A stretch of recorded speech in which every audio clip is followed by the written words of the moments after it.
चलिए दोस्तों, एक बार कनावत एकेडमी के यूट्यूब चैनल पर आपका फिर से स्वागत है।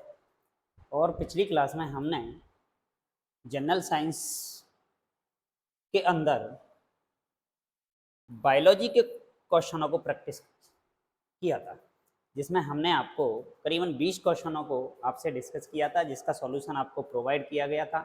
और आज की क्लास में हम आपको आगे 21 से 40 तक क्वेश्चनों को प्रैक्टिस कराने वाले हैं। मतलब आपको पर डे क्लास मिलने वाली है कितने क्वेश्चनों की?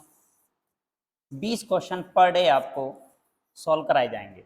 तो ऐसा हमने एक टारगेट रखा है कि आपको बायोलॉजी से रिलेटेड करीबन 1000 क्वेश्चन आपको सॉल्व कराए जाने वाले हैं, जो प्रीवियस एग्जामों में आपसे पूछे जा चुके हैं। तो सभी लोग सबसे पहले वीडियो को लाइक कर दीजिए, शेयर कर दीजिए, चैनल को सब्सक्राइब कर दीजिए और बेल आइकन दबाना ना भूलिए, जिससे कि आपको आगे आने वाली क्लासों के नोटिफिकेशन मिले।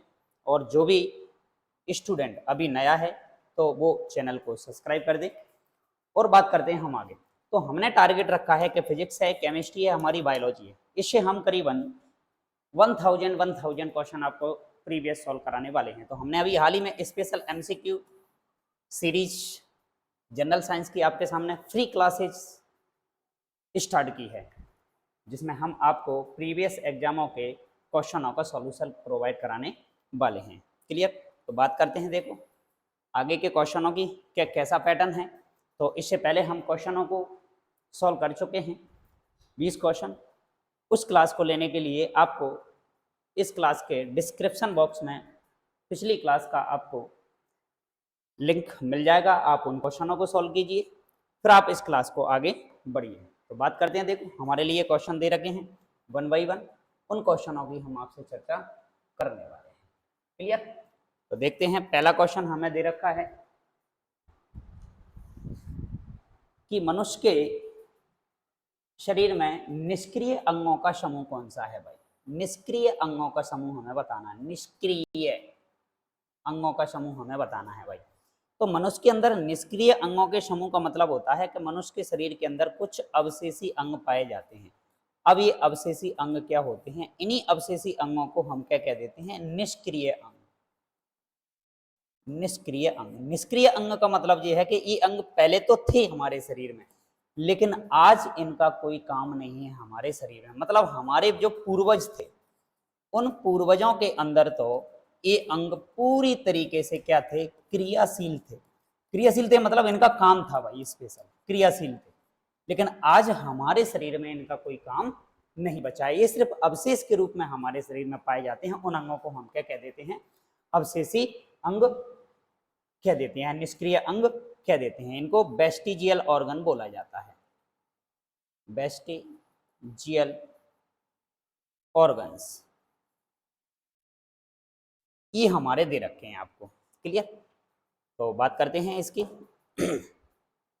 इसके बारे में। तो निष्क्रिय अंग क्या है भाई? मनुष्य के शरीर के अंदर करीबन 180 अवशेषी अंग पाए जाते हैं भाई। 180 अवशेषी अंग पाए जाते हैं भाई, याद रखना है सभी लोगों को। जैसे कि कुछ के हम नाम लिखते हैं, जैसे कि निमेषक पटक झिल्ली है हमारे शरीर में, आंख के अंदर निमेषक पटल झिल्ली काय के अंदर पाई जाती है? आंख के अंदर पाई जाती है भाई। आंख के अंदर पहले एक ऐसा पर्दा पाया जाता था, निमेषक पटक झिल्ली, कि जैसे ही व्यक्ति पानी के अंदर जाता था तो वो पानी के अंदर भी आंखों को खोल कर क्या कर सकता था? देख सकता था। वो निमेषक पटक झिल्ली आंख के अंदर पाई जाती है। दूसरी है कृमि रूप परिशेषिका। कृमि रूप परिशेषिका, कृमि रूप परिशेषिका, ये भी हमारा एक अवशेषी अंग है। हमारी रीढ़ की हड्डी का जो लास्ट पॉइंट है वो हमारा कृमि रूप परिशेषिका कहलाता है। कर्ण पेशियां हैं, कानों की पेशियां जो दे रखी हैं, कान जो होता है हमारा, उसके अंदर जो मसल्स पाई जाती हैं ना, वो मसल्स भी पहले एक्टिव थी, आज इनएक्टिव हो गई हैं। क्यों? क्योंकि आज हम हमारे कान को हिला डुला नहीं सकते, लेकिन कुछ व्यक्तियों के अंदर ये पेशियां एक्टिव होती हैं, जिसकी वजह से व्यक्ति अपने कानों को हिला डुला सकते हैं। लेकिन जानवरों के अंदर देखा जाए तो उनके अंदर ये पेशियां आज भी एक्टिव है, जिसकी वजह से ये अपने कानों को हिला डुला सकते हैं।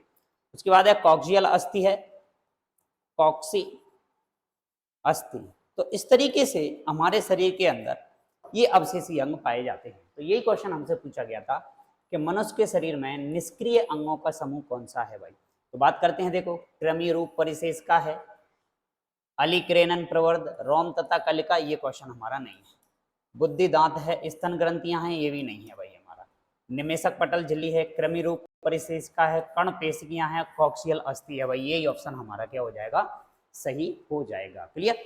बढ़ते हैं अगले क्वेश्चन की तरफ। और अगला क्वेश्चन हमें दे रखा है पुनरुद्ध भवन से रिलेटेड क्वेश्चन। ये पुनरुद्ध भवन क्या होता है भाई, इसकी हम बात करते हैं भाई।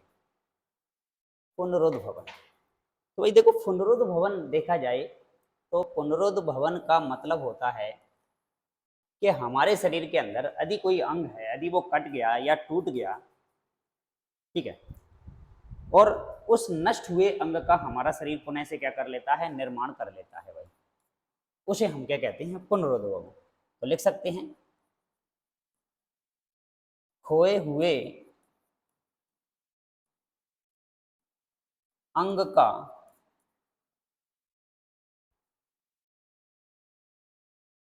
पुनः निर्माण करना, निर्माण करना भाई, ये कहलाता है हमारा क्या, पुनरुद्ध भवन। अब मानव शरीर के अंदर बात की जाए तो इस तरीके से ऐसा हमारा कौन सा अंग है जिसमें पुनरुद्ध भवन की बहुत ज्यादा क्षमता पाई जाती है, और ऐसा कौन सा अंग है जिसके अंदर पुनरुद्ध भवन की क्षमता नहीं पाई जाती है। तो भाई याद रखना है, हमारा जो लिवर है ना, मानव का जो लिवर है ना, लिवर के अंदर हमारे शरीर में सबसे ज्यादा पुनरुद्ध भवन की क्षमता पाई जाती है। सबसे ज्यादा हमारे शरीर के अंदर सबसे ज्यादा पुनरुद्ध भवन किसमें देखने को मिलता है, हमें लीवर के अंदर देखने को मिलता है। लेकिन हमारा जो मस्तिष्क है ना, मस्तिष्क, उसके अंदर पुनरुद्ध भवन की क्षमता सबसे कम पाई जाती है भाई। तो यही है हमारे अंग जिसके अंदर पुनरुद्ध भवन, जैसे लिवर का यदि हम ये कहें कि 75% भाग यदि नष्ट भी हो जाए और 25% भाग यदि हमारा बचा हुआ है, उसके बाद भी हमारा शरीर जो है ना, हमारे लिवर का पुनः निर्माण कर लेता है। वैसे ही मस्तिष्क के अंदर यदि कोई भाग नष्ट हो जाए तो मस्तिष्क हमारे इस भाग का पुनरुद्ध भवन नहीं कर सकता है, पुनः दोबारा से निर्माण नहीं कर सकता है। क्लियर बात। दूसरी बात करें, बहुत सारे जीव जंतु हैं जिनके अंदर हमें पुनरुद्ध भवन की क्षमता देखने को मिलती है। जैसे कि हम बात करें पुनरुद्ध भवन क्षमता में, सबसे पहला हमारा बेस्ट उदाहरण है हाइड्रा। हाइड्रा अपने खोए हुए अंगों का निर्माण पुनः कर लेता है। जैसे ही हमारे पास प्लेनेरिया, प्लेनेरिया, इसके अंदर भी पुनरुद्ध भवन की क्षमता पाई जाती है। दूसरा है सैलामेंडर, सैलामेंडर, ये ऐसे प्राणी हैं, ये अपने खोए हुए अंगों का या अंगों के समूह का पुनः क्या कर लेते हैं, निर्माण। यदि सैलामेंडर के तो यदि हाथ या भुजा इसकी कट भी जाए तो ये पुनः अपनी भुजा का क्या कर लेता है भाई, निर्माण कर लेता है। तो भाई पुनरुद्ध भवन देखने को मिलता है कॉकरोच में, खरगोश में, मक्खी में, प्लेनेरिया में। तो हमारा प्लेनेरिया क्या हो जाएगा, इस क्वेश्चन का जवाब हो जाएगा। क्लियर। आगे बात करते हैं अगले क्वेश्चन की तरफ। और अगले क्वेश्चन में हमें देखने को मिला है क्या, समवृत्तीय अंग क्या है भाई, जिन्हें हम एनालॉगस ऑर्गन कहते हैं। समवृत्तीय अंग भाई 1 बाई 1 क्वेश्चनों का जो सॉल्यूशन आपको प्रोवाइड किया जा रहा है, उन क्वेश्चनों के सॉल्यूशन को आप नोट करिए, ठीक है। कॉपी पेन पेंसिल लेकर आप अपने बढ़िया अच्छे खासे नोट्स बना सकते हो। बाद बाकी का आपको पीडीएफ इनका मिल जाएगा। तो बात करें हम समवृत्तीय अंगों की, तो समवृत्तीय अंगों के अंदर हमसे पूछा गया है कि भाई ये समवृत्तीय अंग क्या है भाई हमारे पास। तो जिन्हें हम एनालॉगस अंग कहते हैं, या इन्हीं को हम एक नाम से और जानते हैं, इन्हें हम समरूप अंग भी कहते हैं। समरूप अंग, बात एक ही है, चाहे तो इनको आप समवृत्तीय अंग बोल दो या आप इनको समरूप अंग बोल दो भाई, ठीक है। तो ये क्या है भाई हमारे शरीर के अंदर, समवृत्तीय अंग या समरूप अंग किसे कहेंगे भाई। तो ऐसे अंग जिनकी उत्पत्ति, हमारे शरीर के अंदर बहुत सारे अंग है, ऐसे अंग जिनकी उत्पत्ति एवं संरचना, उत्पत्ति एवं संरचना जो है ना, वो क्या होती है भाई, अलग अलग होती है भाई, अलग अलग होती है, अलग अलग होती है, लेकिन कार्य क्या होते हैं इनके समान। ऐसे अंग हमारे शरीर में जिनके कार्य क्या होते हैं भाई, समान होते हैं, और संरचना और उत्पत्ति इनकी क्या होती है भाई, अलग अलग होती है। उन अंगों को हम क्या कह देते हैं, समवृत्तीय अंग कह देते हैं। जैसे उदाहरण के लिए बात करें, तितली है भाई, पक्षी हैं, चमगादड़ हैं, इनके यदि हम पंखों की बात करें तो तितली के पंख भी उड़ने के काम आ रहे हैं, पक्षी के पंख भी उड़ने के काम आ रहे हैं और चमगादड़ के पंख भी उड़ने के काम आ रहे हैं। लेकिन तितली के जो पंखों की उत्पत्ति है, संरचना है, पक्षी के पंखों की उत्पत्ति संरचना है और चमगादड़ के पंखों की उत्पत्ति की संरचना है, वो सब क्या है भाई, अलग अलग है। इनके कार्य समान है कि भाई ये सब फ्लाइंग करने के लिए, उड़ने के लिए काम है आ रहे हैं। तो ऐसे अंगों को हम क्या कह देते हैं, समरूप अंग कह देते हैं। तो भाई बात करते हैं उदाहरण में, देखो क्या दे रखा है कि चमगादड़ के पंख और तितली के पंख। हाँ भाई बिल्कुल सही बात है। मनुष्य के हाथ व घोड़े के अग्रपाद क्या समृद्धि अंग कहलाएंगे? नहीं, तो ये नहीं होगा। तितली के पंख, मच्छर के पंख नहीं, उपरोक्त में से कोई नहीं, ये भी नहीं। तो हमारा पहला आंसर इसका क्या हो जाएगा, क्लियर हो जाएगा। ठीक है, आगे बात करते हैं अगले क्वेश्चन की तरफ। और अगले क्वेश्चन में हमें दे रखा है आपके लिए कि कौन सी हार्मोनल बीमारी है। ये क्वेश्चन हमें दे रखा है कि निम्न में से कौन सी बीमारी कैसी है भाई, हार्मोनल है। तो भाई बात करते हैं, देखो हार्मोनल बीमारी के बारे में हमें बहुत सारे ऑप्शन दे रखे हैं, जुकाम है, घेंगा है, ट्यूबरकुलोसिस है और लेप्रोसी है। तो हमारी हार्मोनल बीमारियों में काम आती है हमारी कौन सी भाई, घेंगा रोग जो है ना हमारा, वो क्या कहलाता है, हार्मोनल बीमारी कहलाती है। तो घेंगा रोग को हम एक नाम से और जानते हैं, नाम याद रखना है आपको इसका, घेंगा गॉइटर। ये गॉइटर कहलाता है आपका। घेंगा रोग को एक नाम से और जानते हैं जिसका नाम क्या है भाई, हमारा गॉइटर। अब इसकी बात की जाए गॉइटर की, तो गॉइटर रोग जो है ना हमारी थायराइड ग्रंथि से निकलने वाला एक हार्मोन है जिसका नाम है थायरॉक्सिन। थायरॉक्सिन, थायरॉक्सिन हार्मोन, इसकी कमी से होने वाली बीमारी है। हमारे गले के अंदर थायराइड ग्रंथि पाई जाती है, उस थायराइड ग्रंथि से निकलने वाला जो थायरॉक्सिन हार्मोन है, उसकी कमी से होने वाली जो बीमारी है ना, वो क्या है भाई, हमारे पास घेंगा रोग है। और इसके लिए हमें एक तत्व की आवश्यकता होती है, उस तत्व का नाम हमें याद रखना है, आयोडीन। ठीक है, आयोडीन, आयोडीन, इस एलिमेंट की हमें आवश्यकता होती है। ये इस हार्मोन को बनाने के लिए आवश्यक होता है। यदि इस आयोडीन की कमी हो जाए तो हमारे शरीर में कौन सा रोग हो जाता है भाई, घेंगा रोग या गॉइटर रोग हो जाता है। वैसे ही हम बात करें किसकी, सर्दी जुकाम की, सर्दी जुकाम। नेक्स्ट हमें दे रखा अगला सर्दी जुकाम। तो सर्दी जुकाम जो है ना वो हमारे पास कौन सी बीमारी है, वायरल, वायरल डिजीज है हमारे पास, वायरल डिजीज। ठीक है, याद रखना है सर्दी जुकाम कैसी है भाई, वायरस से होने वाली बीमारी है। जिस अगले है हमारी टीबी, ट्यूबरकुलोसिस जिसको हम कहते हैं, या इसको एक नाम से और जानते हैं हम, क्षय रोग। ये हमारी कैसी बीमारी है भाई, ये हमारी है बैक्टीरियल डिजीज, ये जीवाणु से होने वाली बीमारी है, बैक्टीरियल डिजीज है भाई। ठीक है, नेक्स्ट बीमारी हमें दे रखी है क्या, और दूसरी हाँ बात इसके करें, टीबी के लिए जो टीका लगाया जाता है ना उसका नाम हमें याद रखना है, बीसीजी का टीका लगाया जाता है भाई, इस बीमारी से बचने के लिए बीसीजी,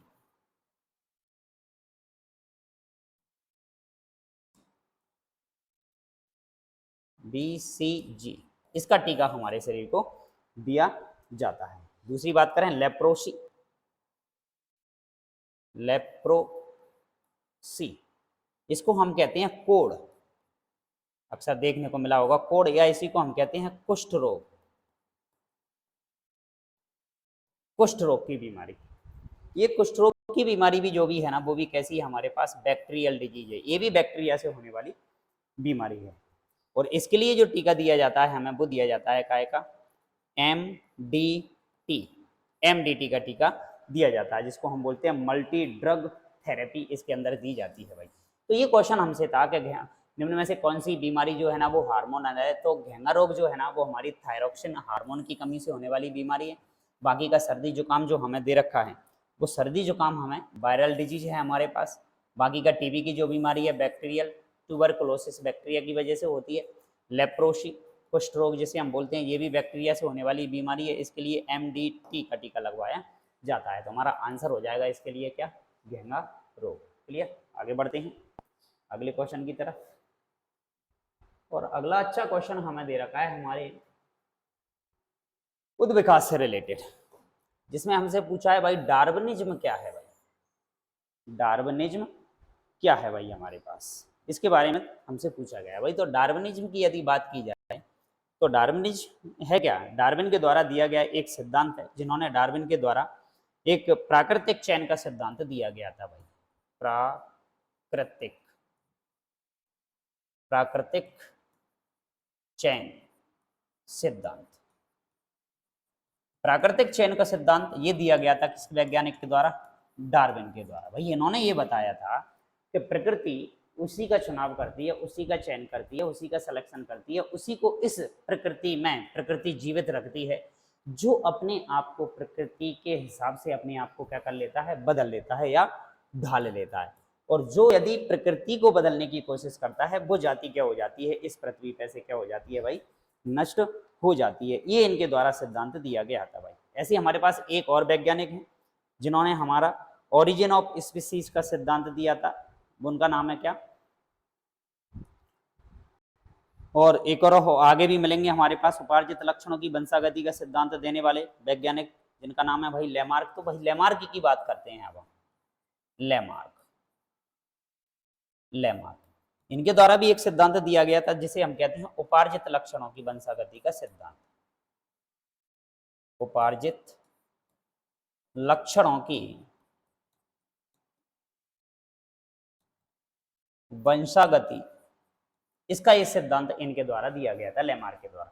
तो प्राकृतिक चयन का सिद्धांत किसके द्वारा दिया गया भाई, डार्विन के द्वारा दिया गया। और लेमार्क के द्वारा सिद्धांत दिया गया उपार्जित लक्षणों की वंशागति का सिद्धांत। इनके द्वारा ये बताया गया कि जो जीव जाति अपने अंगों का जितना ज्यादा उपयोग करोगी वो अंग उसके उतने ही ज्यादा मजबूत होते चले जाएंगे, ये इनके द्वारा बताया गया। हालांकि बाद में ये सिद्धांत इनके क्या कर दिए गए थे भाई, रिजेक्ट कर दिए गए थे। इनको समझाने के लिए आगे और भी थ्योरी दी गई थी। ऐसे ही हमारे पास एक और वैज्ञानिक है जिनका नाम है हुगो डिब्रीज। हुगो डिब्रीज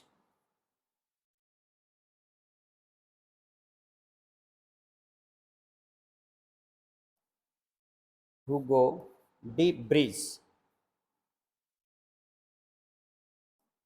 हुगो डिब्रीज इनके द्वारा भी एक अच्छा खासा सिद्धांत दिया गया था जिसे हम कहते हैं उत्परिवर्तन का सिद्धांत।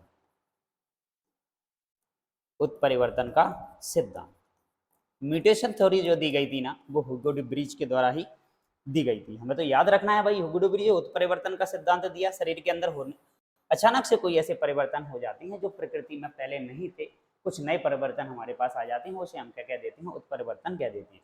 और उत्परिवर्तन हमारे गुणसूत्रों में भी हो सकता है, हमारी कोशिकाओं में, जीन में भी हो सकता है, मतलब कहीं ना कहीं रेडिएशन की वजह से भी हो सकता है। बहुत से ऐसे कारण हैं जिसकी वजह से हमारे शरीर में उत्परिवर्तन देखने को मिलता है। तो बस बात हमसे यही पूछी गई थी कि डार्विनिज्म क्या है भाई, उपार्जित लक्षणों की वंशागति का सिद्धांत ये लेमार्क का है भाई। ये तो किसके द्वारा दिया गया था भाई, लेमार्क के द्वारा दिया गया था।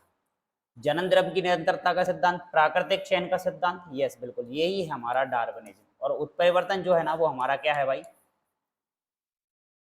हुगो डिब्रीज इनके द्वारा दिया गया ये सिद्धांत है। तो हमारा आंसर हो जाएगा क्या, प्राकृतिक चयन का सिद्धांत। आगे बढ़ते हैं अगले क्वेश्चन की तरफ। और अगले क्वेश्चन में हमें दे रखा है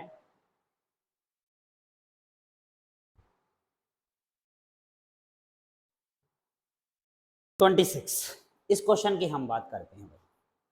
इसमें हमसे पूछा है कि जब दो जीव साथ में रह रहे हैं तथा एक को लाभ हो तथा दूसरे को कोई लाभ ना हो, ऐसी क्रिया को हम क्या कहते हैं। मान लो कोई एक जीव है और उस जीव किसी दूसरे जीव के साथ में रह रहा है, क्या कि जीव जंतु हैं वो एक दूसरे पर कहीं ना कहीं निर्भर हैं, तो उनमें से एक जीव को तो लाभ हो रहा हो भाई, लेकिन दूसरे जीव को कोई लाभ ना हो, ऐसा एक रिलेशन जो बनता है ना, उस रिलेशन को हम क्या कहते हैं भाई, ऐसे रिलेशन को बोला जाता है क्या, सहभोजिता।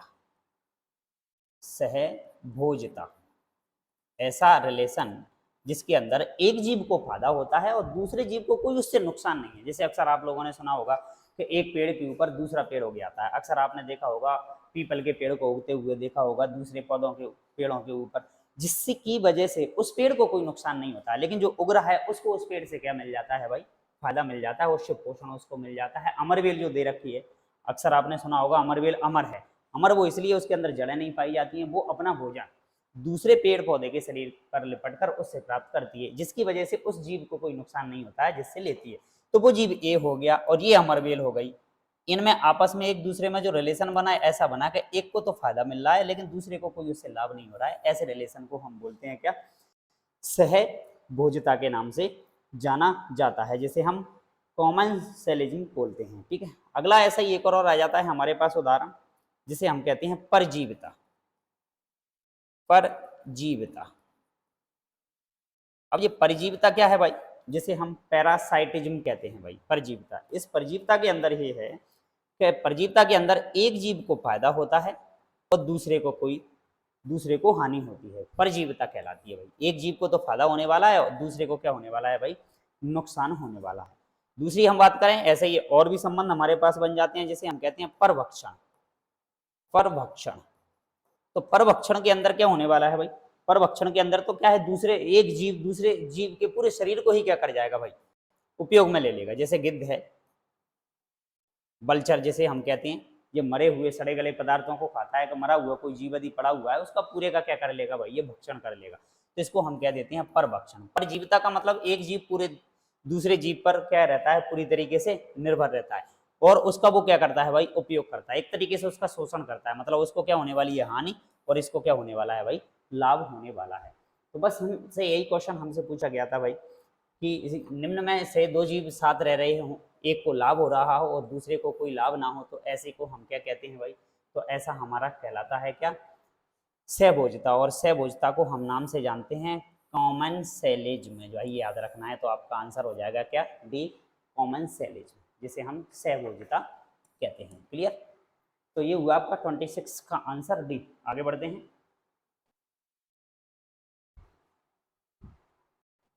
अगले क्वेश्चन की तरफ। और अगले क्वेश्चन में हमें दे रखा है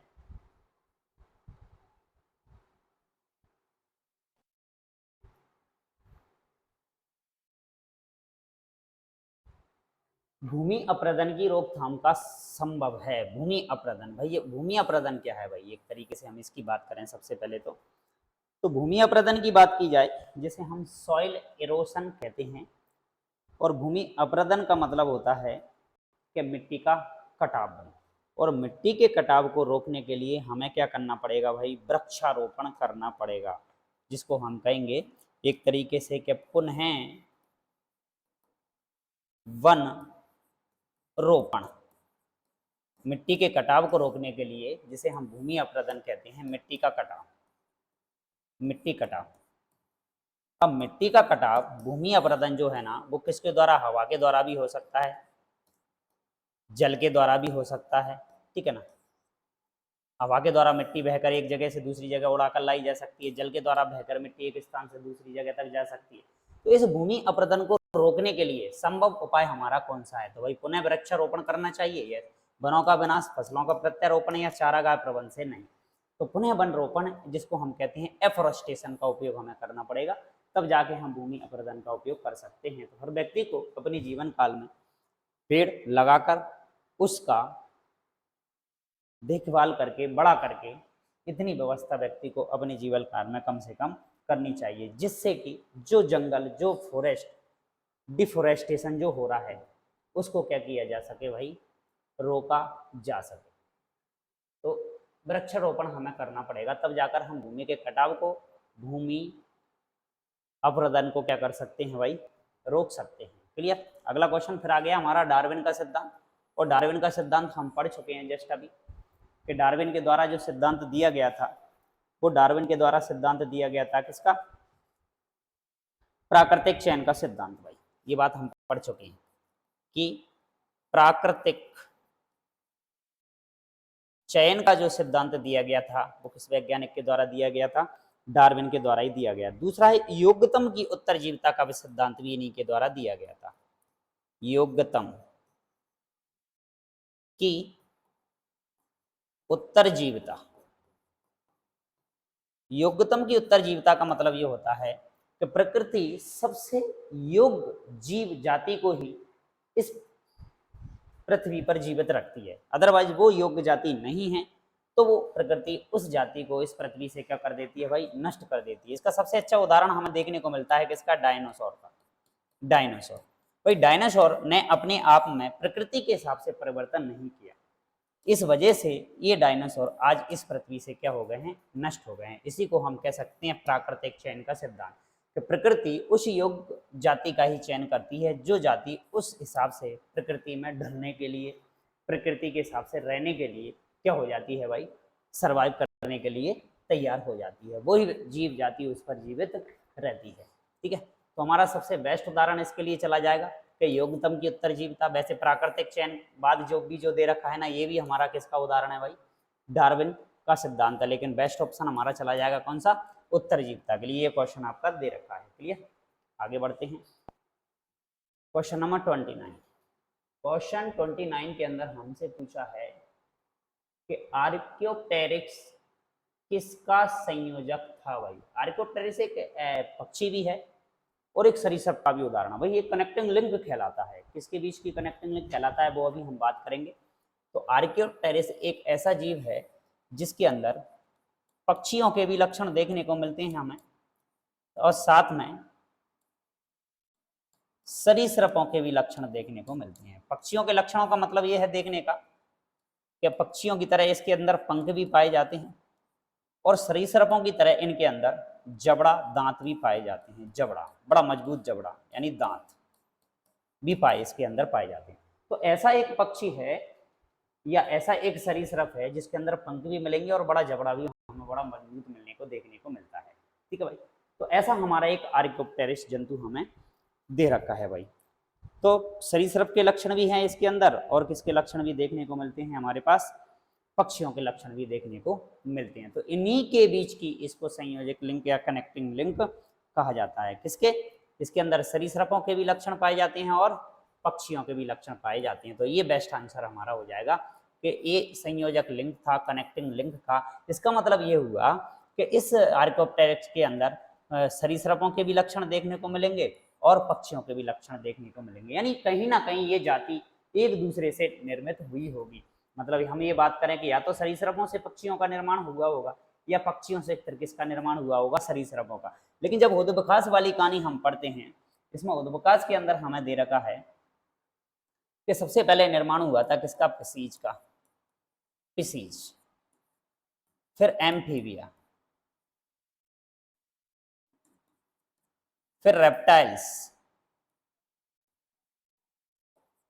फिर एवीज, फिर हुआ था मैमल्स का। मैमल्स ये उद्भव है। पिसीज मतलब हमारी जो मछलियां, पानी के अंदर रहने वाले जीव जंतु। एम्फीबिया मतलब इससे अच्छा उदाहरण है हमारे पास मेढक का।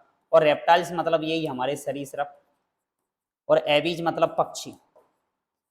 और मैमल्स मतलब स्तनधारी, स्तनधारी। तो बात की जाए उद्भव की, तो सबसे पहले किसका निर्माण हुआ होगा भाई, रेप्टाइल्स का। रेप्टाइल से निर्माण हुआ होगा किसका, पक्षियों का। तो सबसे एडवांस जाति इन दोनों में से कौन सी हुई भाई, हमारी पक्षी। मतलब पक्षियों का निर्माण जो हुआ होगा वो किससे हुआ होगा, सरीसृपों से जुड़ा हुआ होगा। ये इस बात का उदाहरण है, ये एक जीवाश्म है भाई। आज ये जीव भी हमारी इस पृथ्वी पर देखने को नहीं मिलता है, इसका सिर्फ जीवाश्म ही हमें मिला है, ऐसे लक्षण इसके अंदर पाए गए। तो हमारा क्वेश्चन बन गया कि आर्क्योप्टेरिक्स किसकी संयोजक कड़ी था। तो याद रखना हमें, सरीसृप और पक्षियों की संयोजक कड़ी था। नेक्स्ट,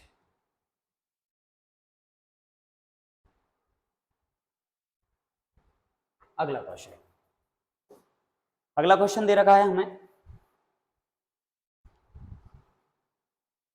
सूर्य के प्रकाश से परावैंगनी विकिरण जिसको हम कहते हैं अल्ट्रावायलेट रेडिएशन, यूवी रेज जिसको हम बोल देते हैं यूवी रेज, अल्ट्रावायलेट रेडिएशन की क्रिया से क्या उत्पन्न होता है भाई, ये याद रखना है आपसे। जैसे ही सूर्य का प्रकाश दे रखा है, ये परावैंगनी विकिरण जिस सूर्य के प्रकाश से चलकर आ रही है, तो इनकी क्रिया से क्या उत्पन्न होता है भाई। तो हमें याद रखना है कि कार्बन मोनोऑक्साइड दे रखा है, ओजोन हमें दे रखा है, सल्फर डाइऑक्साइड हमें दे रखा है और फ्लोराइड्स हमें दे रखे हैं भाई। तो बात करते हैं हम, देखो भाई उत्पन्न होता है क्या, ओजोन। तो ओजोन के बारे में हमें बात करना है, और ओजोन का सूत्र क्या होता है भाई, ये भी हमें याद रखना होगा भाई। ओजोन का सूत्र है हमारे पास क्या, O3। अब ये O3 जो है ना, ओजोन, तो आपने सुना होगा हमारी पृथ्वी से करीबन 32 से 80 किलोमीटर की ऊंचाई पर, 32 से 80 किलोमीटर की ऊंचाई पर एक परत पाई जाती है भाई, जिसे हम सुरक्षात्मक परत कहते हैं। वो पाई जाती है काहे कि हमारी इसी ओजोन परत की पाई जाती है।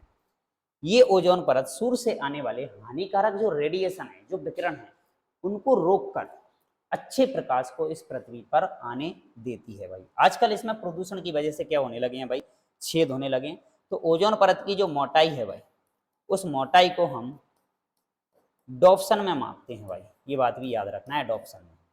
दूसरी बात, हम जो प्रदूषण फैला रहे हैं उस प्रदूषण की वजह से ओजोन के अंदर हमें छिद्र देखने को मिलते हैं भाई, छिद्र होने लगे हैं। और सबसे पहला छिद्र हमें जो देखने को मिला था ना, वो 1980 में हमें देखने को मिला था। किस महाद्वीप के अंदर? अंटार्कटिका महाद्वीप के अंदर। अंटार्कटिका टिका इस महाद्वीप के अंदर हमें सबसे पहले ये छेद देखने को मिला 1980 में, ओजोन छिद्र जिसको हम कहते हैं। ठीक है, अब इस ओजोन के अंदर छिद्र करने वाला ऐसा वो कौन सा प्रदूषक पदार्थ है जिसको हम बोलते हैं CFC, जिसे हम कहते हैं क्लोरोफ्लोरोकार्बन। इसका सूत्र जो होता है CCl2F2 होता है, ये बात आपको याद रखना है। इसको एक नाम से और हम जानते हैं, इसे फ्रीऑन भी बोला जाता है, फ्रीऑन। और इसका सबसे ज्यादा प्रयोग किया जाता है किसके अंदर? AC और फ्रिज के अंदर इनका उपयोग किया जाता है। पदार्थ को कूलिंग करने के लिए इसका उपयोग किया जाता है। ठीक है, तो ये है वो हमारा पदार्थ कि AC फ्रिज का यदि हम जितना ज्यादा उपयोग करते हैं, उसकी वजह से क्लोरोफ्लोरोकार्बन जैसी हानिकारक गैसें इस पृथ्वी पर उत्पन्न होती हैं। और ये हमारी पृथ्वी के ऊपर 30 से 80 किलोमीटर तक यदि हम जाएं तो हमें एक परत देखने को मिलती है, ओजोन परत, उसको बहुत ज़्यादा नुकसान पहुंचाती है, जो कि हमारी सुरक्षात्मक परत कहलाती है। क्लियर बात? तो आंसर हमारा इसका क्या हो जाएगा भाई? ओजोन परत। बाकी की जानकारी आप नोट करें इसको। आगे बढ़ते हैं हम अगले क्वेश्चन की तरफ। अगला क्वेश्चन हमें दे रखा है भाई, अच्छे खासे क्वेश्चन एग्जामों में हमसे, प्रीवियस एग्जामों में कहीं ना कहीं हमसे पूछे जा चुके हैं। तो इससे रिलेटेड जो भी बात आपके सामने आती है भाई, और या कोई भी नई बात आपको ऐसी लगती है भाई, उसको अच्छे से नोट करके रखिए। अगला क्वेश्चन दे रखा है, वन पारिस्थितिक तंत्र जिसको हम बोलते हैं फॉरेस्ट इकोसिस्टम में हरे पौधे होते हैं भाई इकोसिस्टम पारिस्थितिक तंत्र जिसको हम बोलते हैं, क्या कहलाता है हमारा? ये पारिस्थितिक तंत्र कहलाता है, इकोसिस्टम की यदि बात की जाए तो हमारी। अब ये पारिस्थितिक तंत्र के अंदर, या हम इसको बोले वन पारिस्थितिक तंत्र, या नॉर्मली हम इसको बोल देते हैं पारिस्थितिक तंत्र। जब उसने बोला है वन नाम देकर, वन पारिस्थितिक तंत्र, इसकी यदि बात की जाए वन पारिस्थितिक तंत्र की, तो इसके अंदर उत्पादक हैं, ठीक है, इसी के अंदर हमारे देखते हैं उपभोक्ता हैं, उपभोक्ता, और इसी के अंदर हमें देखने को मिलते हैं क्या? अपघटक। अपघटक ये हमें पारिस्थितिक तंत्र के अंदर इनके जो जैविक घटक कहलाते हैं। मतलब पारिस्थितिक तंत्र के अंदर दो तरीके के घटक हैं जिनका नाम है, एक को हम बोलते हैं अजैविक घटक, अजैविक, और दूसरे हमारे कहलाते हैं क्या? जैविक घटक। जैविक मतलब जो जीवित हैं, जीवित घटक, और अजैविक मतलब जो मृत घटक हैं, धूल मिट्टी कंकड़ पत्थर सूर्य का प्रकाश आर्द्रता नमी, ये सब हमारे अजैविक घटक कहलाते हैं। और जैविक घटक के अंदर बाकी के जितने भी जीव जंतु हमारी इस पृथ्वी पर पाए जाते हैं, उन सभी को हम कह देते हैं क्या? जैविक घटक। अब इस जैविक घटक के अंदर हमारे उत्पादक हैं, उपभोक्ता हैं और अपघटक हैं भाई। ठीक है, तो उत्पादक क्या है भाई? उत्पादक हम उन्हें कहते हैं जो अपना भोजन है ना स्वयं बना लेते हैं, भोजन स्वयं निर्माण कर लेते हैं। भोजन का निर्माण कौन कर लेता है भाई? स्वयं। भोजन का स्वयं निर्माण करने वाले उन्हें हम कहते हैं क्या? पादप भाई, पादप। तो हमारे पारिस्थितिक तंत्र के अंतर्गत जो पेड़ पौधे हैं, हरे पादप जो है ना, वो क्या कहलाते हैं? उत्पादक कहलाते हैं। क्यों? क्योंकि ये प्रकाश संश्लेषण की क्रिया के द्वारा अपना भोजन क्या कर लेते हैं? स्वयं बना लेते हैं, फोटोसिंथेसिस। प्रकाश संश्लेषण की क्रिया के द्वारा भोजन क्या कर लेते हैं? खुद ही बना लेते हैं। दूसरी बात करें हम उपभोक्ता की, तो उपभोक्ता वो होते हैं जो उत्पादक से अपना भोजन ग्रहण करते हैं। उत्पादक से भोजन ग्रहण करने वालों को हम क्या कहते हैं भाई? उपभोक्ता कहते हैं। अब ये उपभोक्ता भी हैं, ये भी हमें आगे देखने को मिलेंगे कि ये प्राथमिक भी होंगे, द्वितीयक भी होंगे, ये तृतीयक उपभोक्ता भी होंगे। अब प्राथमिक क्या होंगे भाई, जो उत्पादक को खाने वाले होंगे। तो सबसे पहले कौन है भाई, उत्पादक। उत्पादक को कौन खाएगा भाई, प्राथमिक उपभोक्ता। प्राथमिक को कौन खाएगा, द्वितीयक उपभोक्ता। और द्वितीयक उपभोक्ता को कौन खाएगा, तृतीयक। और तृतीयक को कौन खाएगा भाई, उसके बाद आने वाले हैं हमारे क्या, अपघटक, जिसके अंदर हम बैक्टीरिया वायरसों को रखते हैं। और ये बैक्टीरिया वायरस सड़े गले पदार्थों को, जब जीव की मृत्यु हो जाती है, उस पर अपघटन की क्रिया करके अपना भोजन प्राप्त करते हैं। ये पारिस्थितिक तंत्र कहलाता है भाई। तो अपघटक क्या है भाई, हमारे पास अपघटकों की हम यदि बात करें तो ये मृत कार्बनिक पदार्थों से अपना भोजन ग्रहण करते हैं। मृत कार्बनिक पदार्थ, उनसे अपना भोजन ग्रहण करने वालों को हम क्या कह देते हैं, अपघटक कह देते हैं। इसके अंदर हमारा कौन कौन है, देखो भाई, बैक्टीरिया है, फंजाई है, ठीक है, और कौन है, वायरस। वायरस, ठीक है, फंजाई मतलब कवक, ठीक है, और बैक्टीरिया मतलब जीवाणु। ये जो जीव जंतु है ना, ये हमारे इस पृथ्वी पर अपघटक कहलाते हैं। इनका भी हमारे इस पारिस्थितिक तंत्र के अंदर बहुत अच्छा खासा क्या है, रोल है। तो भाई वन पारिस्थितिक तंत्र में हरे पौधे क्या होते हैं भाई, वन पारिस्थितिक तंत्र के अंदर हरे पौधे कहलाएंगे हमारे क्या, उत्पादक, प्रोड्यूसर, जो प्रकाश संश्लेषण की क्रिया के द्वारा अपना भोजन क्या कर लेते हैं, स्वयं बना लेते हैं। और इनके बने हुए भोजन को आगे उपभोक्ता भी दे रखे हैं हमें, और अपघटक भी दे रखे हैं, वो इनको ग्रहण करते हैं। अब जो उपभोक्ता हैं हमारे, ये हमारे शाकाहारी भी हो सकते हैं, मांसाहारी भी हो सकते हैं, जो कि हम आगे कहीं डिस्कस इनको करेंगे, सर्वाहारी भी हो सकते हैं, ठीक है ना। ये कहानी हमें आगे देखने को मिल जाएगी। तो आंसर फिलहाल हमारा हो जाएगा क्या, इनका उत्पादक। क्लियर। आगे बात करते हैं अगला क्वेश्चन, अगले क्वेश्चन पर चलते हैं। एक बार अच्छे से रीड कीजिए क्वेश्चन को। क्वेश्चन दे रखा है कि जीवों तथा वातावरण के पारिस्थितिक संबंधों का अध्ययन क्या कहलाता है भाई। जो भी जीव जंतु हमें दे रखा है, जीव और वातावरण, वातावरण, कोई भी जीव जंतु, किसी भी जीव जंतु की बात करें जो भी जीवित है, जिसको हम कह सकते हैं इसका ये जैविक घटक है, उस जैविक घटक के अंदर क्या कहलाते हैं भाई, या हम ये भी नाम बोल सकते हैं क्या है, इसको हम जैविक घटक भी बोल सकते हैं और अजैविक भी बोल सकते हैं। ये जैविक कहलाएगा हमारा, और ये वातावरण हमारा क्या कहलाएगा भाई, अजैविक। अजैविक। तो इनके बीच कुछ ना कुछ रिलेशन है भाई। इसी रिलेशन का हम स्टडी करते हैं किसके अंतर्गत भाई, पारिस्थितिक तंत्र के अंतर्गत इसी की स्टडी की जाती है, जिसे हम इकोसिस्टम कहते हैं, या बोले तो इको तंत्र बोला जाता है भाई। ये क्रिया हमारी कहलाती है क्या, इको तंत्र। इको तंत्र, इसी को हम बोलते हैं भाई इकोसिस्टम।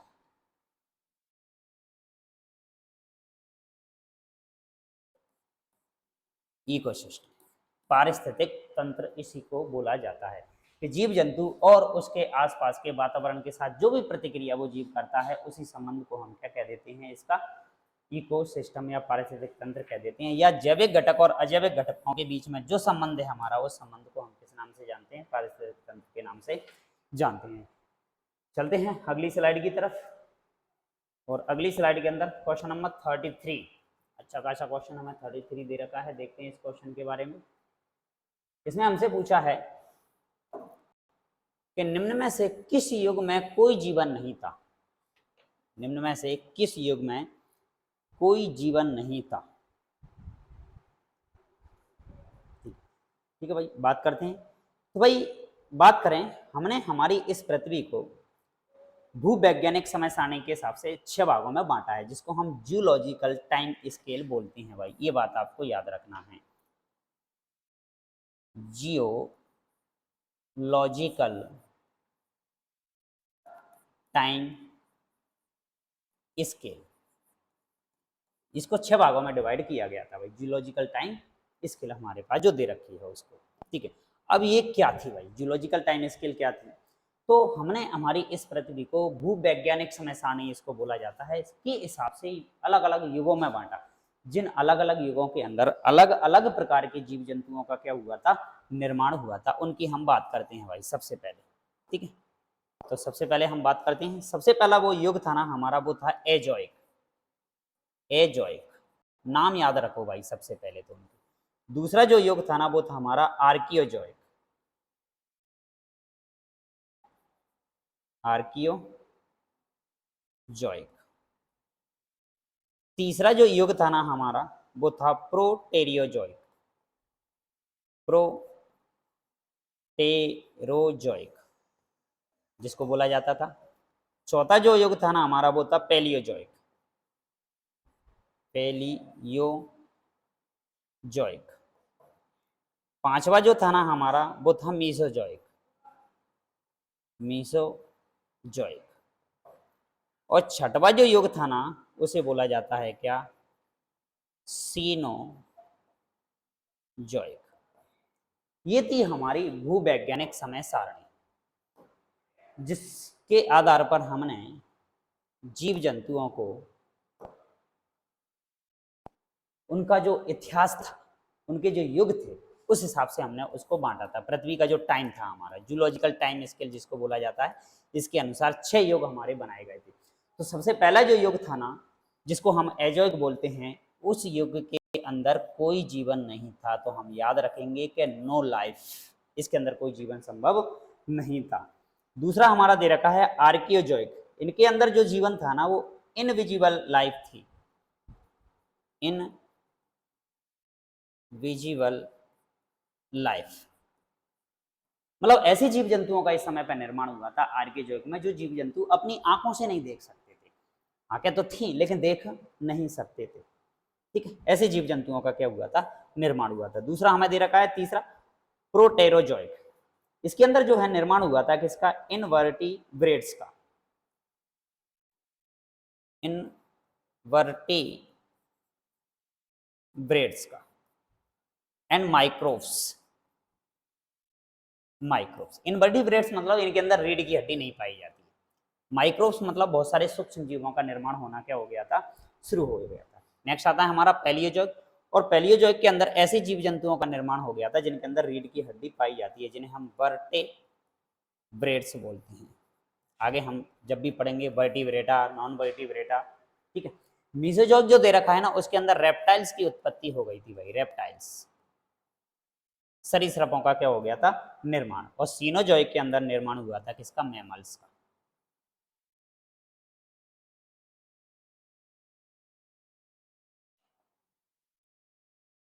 मैमल्स का निर्माण हो गया था, मतलब स्तनधारियों का क्या हो गया था, निर्माण। तो इस तरीके से हमने इस पृथ्वी के करीबन 6 भागों में बांट रखा है, जिसके अंदर एजोइक के अंदर कोई जीवन काल नहीं था, कोई लाइफ नहीं था। आर्कियोजॉइक के अंदर हमें इनविजिबल लाइफ थी, आंखों से नहीं देख सकते थे। प्रोटेरोजॉइक के अंदर इनवर्टिब्रेटा और माइक्रोब्स की उत्पत्ति हुई, मतलब ऐसे जिनके अंदर रीढ़ की हड्डी नहीं है, और कुछ सूक्ष्म जीवों का क्या हो गया था, निर्माण। पैलियोजॉइक की बात करें तो वर्टिब्रेटा जिनके अंदर रीढ़ की हड्डी पाई जाती है उनका निर्माण हो गया था। मीसोजॉइक रेप्टाइल्स यानी सरीसृप, और सीनोजॉइक के अंदर हमें मैमल्स का क्या हो गया था भाई, निर्माण। तो ये था हमारा युगों में विभाजन, जिसे हम जूलॉजिकल टाइम स्केल बोलते हैं। तो बात करते हैं क्वेश्चन की, निम्न में से किस युग में कोई जीवन नहीं था। तो हम देखते हैं एजोइक काल में, question number B, question number 33 का आंसर क्या हो जाएगा, बी, इसमें कोई जीवन नहीं था। क्लियर, बढ़ते हैं अगले क्वेश्चन की तरफ। अगला क्वेश्चन, अगला क्वेश्चन भी हमारा अच्छा खासा एक सिद्धांत आ गया जिसे हम कहते हैं उत्परिवर्तन का सिद्धांत। और ये उत्परिवर्तन का सिद्धांत जो दिया गया था ना वो जस्ट अभी हमने पिछले क्वेश्चनों में डिस्कस किया था आपसे, हुगो डे ब्रिज। हुगो डे ब्रिज उत्परिवर्तन के बाद कहलाता है हमारा ये सिद्धांत, उन्हीं के द्वारा दिया गया था उत्परिवर्तन का सिद्धांत। ठीक है, अब उत्परिवर्तन का जो सिद्धांत है हमारा, जिसे हम म्यूटेशन थ्योरी कहते हैं भाई, उत्परिवर्तन, उत्परिवर्तन म्यूटेशन जो थ्योरी है हमारी, ये जो सिद्धांत दिया गया था ना वो दिया गया था हमारा, नाम आप लोगों को याद होगा, हुगो डे ब्रिज। डे ब्रिज इन्होंने जो अपने एक्सपेरिमेंट किए थे ना वो एक पौधे पर किए जिसका नाम है प्रिमरोज पौधे पर अपने एक्सपेरिमेंट किए थे पौधे पर। इवनिंग प्रिमरोज के नाम से भी जानते हैं आप, याद रखें, प्रिमरोज का पौधा। इनमें इन्होंने सबसे पहले उत्परिवर्तन को देखा था। तो म्यूटेशन थ्योरी किसके द्वारा दी गई थी भाई, हुगो डे ब्रिज के द्वारा दी गई थी। उत्परिवर्तन का मतलब क्या है भाई, उत्परिवर्तन का मतलब है अचानक से किसी घटना का शरीर में किसी अंग का क्या हो जाना, उत्परिवर्तन। तो उत्परिवर्तन के कारण क्या हो सकता है भाई, गुणसूत्रों में परिवर्तन हो सकता है। हमारे शरीर के अंदर क्रोमोसोम्स हैं, गुणसूत्र हैं मनुष्य के अंदर, जैसे कि कितने 23 जोड़ी गुणसूत्र पाए जाते हैं। संख्या में बात करें तो 46। तो गुणसूत्रों में परिवर्तन हो सकता है हमारा। दूसरी हम बात करें जीनों में परिवर्तन हो सकता है, जीन भी होते हैं हमारे शरीर के अंदर, इनमें भी परिवर्तन हो सकता है। दूसरी हम बात करें डीएनए, डीऑक्सीराइबोन्यूक्लिक अम्ल, इसके अंदर भी परिवर्तन हो सकता है। तो इसी की वजह से हमारे शरीर के अंदर किसी अन्य नई प्रकार की संरचना का क्या हो जाना, निर्माण कहलाता है हमारा क्या, उत्परिवर्तन। और उत्परिवर्तन का जो सिद्धांत है वो दिया गया बच्चों किसके द्वारा, डिब्रीज के द्वारा। क्लियर। तो आंसर हमारा क्या हो गया, डिब्रीज। आगे बढ़ते हैं अगले क्वेश्चन की तरफ। और अगला क्वेश्चन हमें दे रखा है 1 माइक्रोन होता है भाई, 1 माइक्रोन। हाँ भाई, एक क्वेश्चन अपना फिजिक्स से आ गया है, माइक्रोन, मिली माइक्रोन, कूलम, ये सब चीज़ें हमें फिजिक्स के अंदर देखने को मिलती हैं। फिर भी हम भाई सॉल्व करते हैं क्वेश्चन को कि क्या दे रखा है हमें, कि 1 माइक्रोन क्या होता है भाई हमारे पास, उसकी हम बात करते हैं। ठीक है, 1 माइक्रोन भाई सभी लोगों को याद रखना है कि 1 माइक्रोन, सभी लोग अपने जवाब दें 1 माइक्रोन, कमेंट बॉक्स में कमेंट करें। 1 माइक्रोन बराबर होता है 1/1000, और इसको हम बोल सकते हैं 0.001 मिली माइक्रोन, भाई इसके बराबर ये होता है। तो ऐसा कोई ऑप्शन है, 1 मिली माइक्रोन, हाँ ये मिल गया हमें, 1/1000। मिली माइक्रोन को हम क्या कह देते हैं भाई, 1 माइक्रोन कह देते हैं भाई। क्लियर। तो आंसर क्या हो जाएगा हमारा, इसका सी आंसर हो जाएगा भाई। ऑप्शन हमें मिस प्रिंट है, ये है हमारा कौन सा, डी, और ये है हमारा, सारे ऑप्शन गलत हैं, ए बी सी और ये डी। तो हमारा आंसर क्या हो जाएगा भाई, इसका सी आंसर हो जाएगा। क्लियर। आगे चलते हैं क्वेश्चन नंबर 36।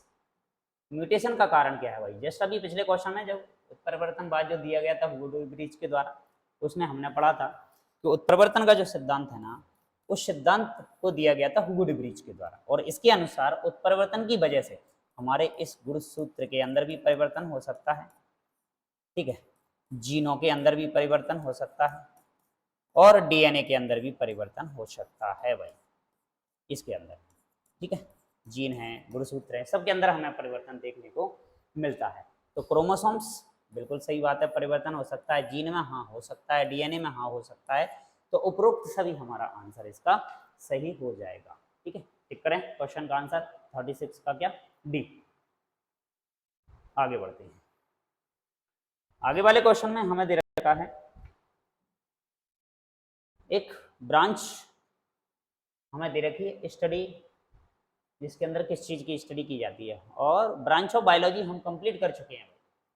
जितनी भी ब्रांचें थी, इंपॉर्टेंट ब्रांच थी, आपको एग्जाम में पूछी जा चुकी हैं, वो सारी ब्रांचें आपसे बिल्कुल डिस्कस की जा चुकी हैं। तो आप इन क्लासों को भी हमारे डिस्क्रिप्शन बॉक्स में जाकर लिंक आपको दे रखी है, उस लिंक में जाके आप इन क्लासों को भी क्या कर सकते हो, देख सकते हो, और उन क्वेश्चनों को भी सॉल्व कर सकते हो, आसानी से इनको याद रख सकते हो। क्वेश्चन नंबर 37 में हमसे पूछा है पैलिएंटोलॉजी क्या है भाई, पैलेंटोलॉजी किसे कहा जाता है। तो पैलेंटोलॉजी का मतलब होता है जीवाश्मों का अध्ययन भाई, किसका अध्ययन, जीवाश्मों का अध्ययन, जीवाश्मों का अध्ययन, जीवाश्मों का अध्ययन। फॉसिल की जो स्टडी की जाती है ना, उसी को हम बोलते हैं क्या, जीवाश्मों का अध्ययन बोला जाता है। दूसरा यदि हम बात करें ऑर्निथोलॉजी, एक नाम और सुना होगा, ऑर्निथोलॉजी। ऑर्निथोलॉजी के अंदर करते हैं हम किसकी स्टडी, पक्षियों का अध्ययन, पक्षियों का अध्ययन, पक्षियों की स्टडी काय के अंदर की जाती है, ऑर्निथोलॉजी के अंदर की जाती है। दूसरा है हमारे पास ऑस्टियोलॉजी,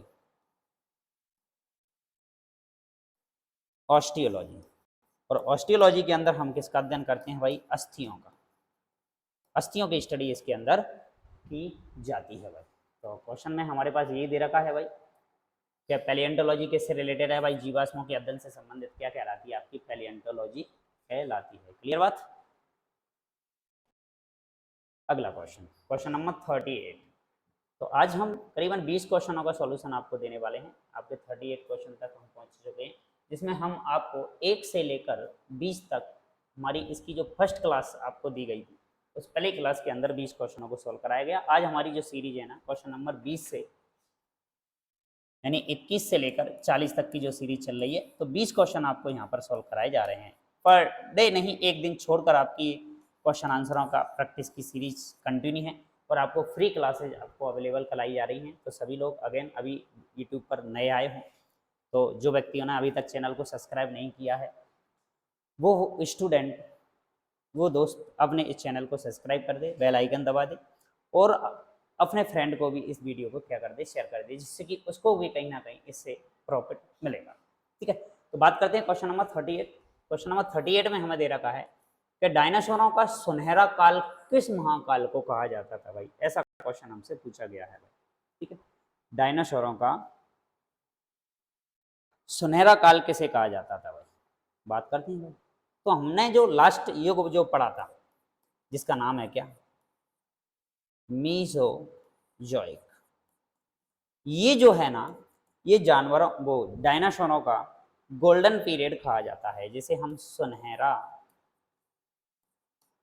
काल कहते हैं। सुनहरा काल कहने का मतलब ये है कि इस काल में डायनासोरों की उत्पत्ति तो इससे पहले वाले युग के अंदर हो गई थी, लेकिन जब डायनासोर अच्छे से फली भांति से इस पृथ्वी पर अपना जीवन यापन कर रहे थे, अच्छे से फली भांति फल फूल रहे थे, उस काल को उनका अच्छा वाला काल गोल्डन पीरियड उसको कहा जाता है। तो वो था हमारा कौन सा, मीसोजोइक कहा जाता था। और इसको हम सरीसृपों का सिर्फ काल भी कहते हैं, सरीसृपों का काल भी कहलाता है भाई।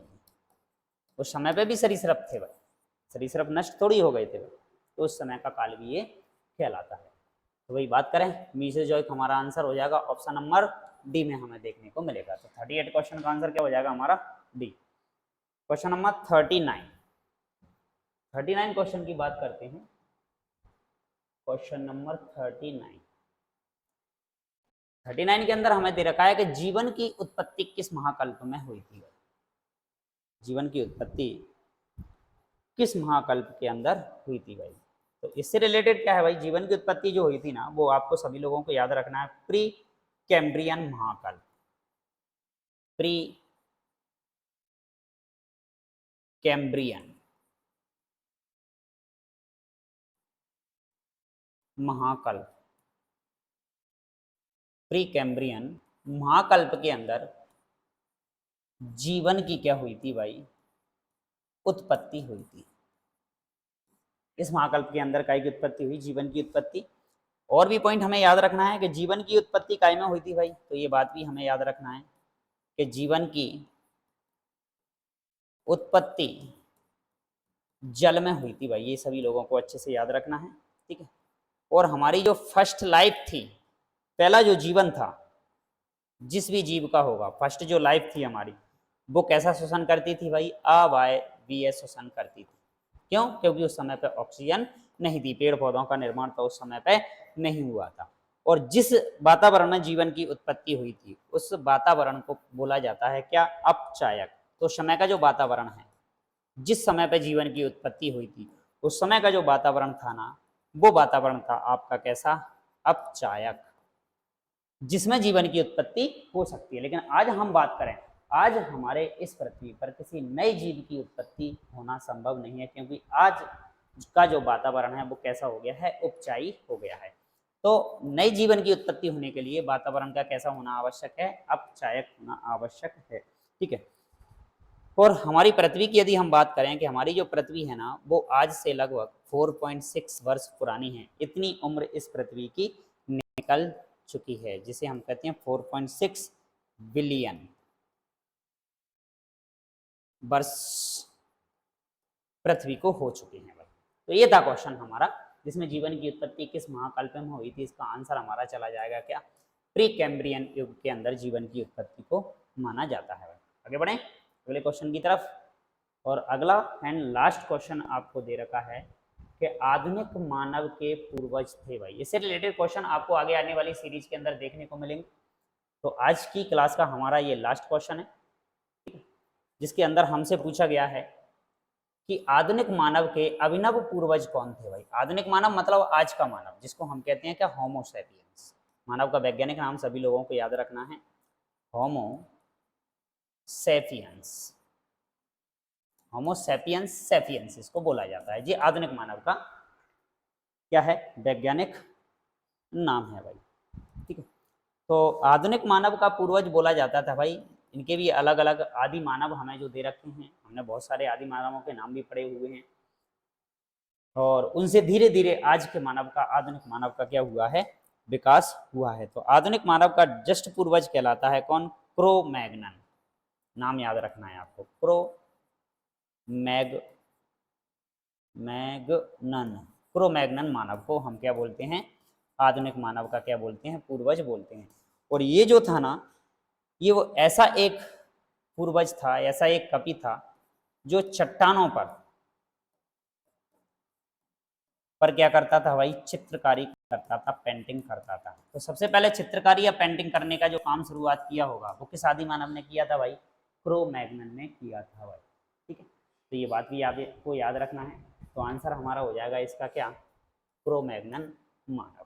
ठीक है भाई बात। तो ये थी आज की आपकी क्लास, जिसके अंदर हमने करीबन 20 क्वेश्चन नंबर 21 से लेकर क्वेश्चन नंबर 40 तक आपको सॉल्यूशन प्रोवाइड कराया गया। और इस तरीके से हमने अभी हाल ही में सीरीज स्टार्ट की हुई है बायोलॉजी की। तो अभी हम बायोलॉजी की सीरीज हमने स्टार्ट की है, जिसके अंदर हम आपको करीबन 1000 क्वेश्चनों का सॉल्यूशन प्रोवाइड कराने वाले हैं। तो सभी लोग अच्छे से इन क्लासों को लीजिए, प्रीवियस क्वेश्चनों को थोड़ा समझिए। फिर आगे चल के हम केमिस्ट्री का भी आपको प्रोवाइड कराने वाले हैं, फिजिक्स का भी इसी तरीके से सीरीज आपके सामने आने वाली हैं। तो आप बिल्कुल क्वेश्चनों को कंटिन्यूस करते रहिए, रोज़ अपनी क्लासेस को कंटिन्यूस कीजिए। आपको एक दिन छोड़कर एक क्लास मिलने वाली है, और आगे आने वाली क्लास के अंदर हम क्वेश्चन नंबर आपके जो दे रखे हैं ना 41 से क्वेश्चन नंबर 60 तक आपको सॉल्यूशन प्रोवाइड कराने वाले हैं। ठीक है, तो इनका सॉल्यूशन आप कीजिए, और यदि कहीं भी आपको कोई डाउट मिलता है तो आप हमें कमेंट बॉक्स में कीजिए, इनके आंसर भी हमें आप कमेंट बॉक्स में देकर कोई भी डाउट आप हमसे पूछ सकते हो। तो अगेन आप वीडियो को पर यदि नए आए हुए तो लाइक कर दीजिए, चैनल को सब्सक्राइब कर दीजिए, बेल आइकन दबा दीजिए, जिससे आगे आने वाली क्लासों के भी नोटिफिकेशन आपको मिलते रहें। तो मिलते हैं आपसे अगली क्लास में, और अगले नए क्वेश्चनों के साथ, और नए क्वेश्चनों के साथ नई प्रैक्टिस, नया डे। तो सभी के लिए जब तक के लिए बहुत बहुत धन्यवाद।